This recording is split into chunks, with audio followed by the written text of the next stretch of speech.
నిన్న హల్దీలో ఎరగబడిపోయి ముక్కలైపోయాం, సాయంత్రం ఫంక్షన్ లో పతివ్రత అయిపోయాం, ఈ ఎండాకాలం మండిపోయి బుక్ అయిపోయి బూడిదైపోతున్నాం కదా అని ఫంక్షన్ నైట్ టైం పెట్టుకున్నాం. ఆ సెటప్ గెటప్ చూసాక జనాలకి మెచ్యూర్ ఫంక్షన్ ఈ రేంజ్ లో ఉంటే పెళ్లి ఇంకే రేంజ్ లో చేస్తారని ఒక్కొక్కడికి కళ్ళు బయర్లు అమ్మాయి అనుకో. ఇక మా పొట్టిదాన్ని పల్లకలో స్టేజ్ వరకు తీసుకొచ్చేసారు. పల్లకొట్టే వస్తే ఏం బాగుంటుందని డాన్స్ ఎరగదీశారు. స్టేజ్ దగ్గరికి వచ్చేసాక పల్లకి దించేశారు. అటు ఇటు ఫైర్ పెట్టి వీడియోల మీద వీడియోలు లాగేశారు. ఇక మా పొట్టిది వచ్చి రాగలే, దాంతో ఫోటో తీసుకున్నాం. మన దోస్తుగాలతో భోజనాల దగ్గరికి వచ్చేసాం. భోజనాల్లో మాత్రం బొక్క పెట్టి గారి పెట్టారు, కవర్ చుట్టి స్వీట్ పెట్టారు, బాస్మతి బిర్యానీ పెట్టారు, చికెన్ కర్రీ పెట్టారు, మంచిగా మటన్ పెట్టారు. లాస్ట్ కచంబరి వేసి మాట్లాడుకుంటూ మూల పొమ్మన్నారు. భోజనాలు మాత్రం సూపర్.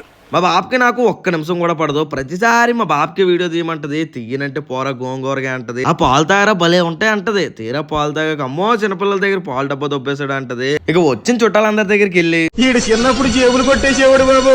అర్ధరాత్రి పూట ఎవరో చూడకుండా కొబ్బరి చెట్లకి కొబ్బరికాయ కోసి తీసుకెళ్లి సంతలో అమ్మేసేవాడు బాబు. దేవుడి గుళ్ళో ఉండి పగల కొట్టి డబ్బులు ఎత్తుకుపోయేవాడు బాబు.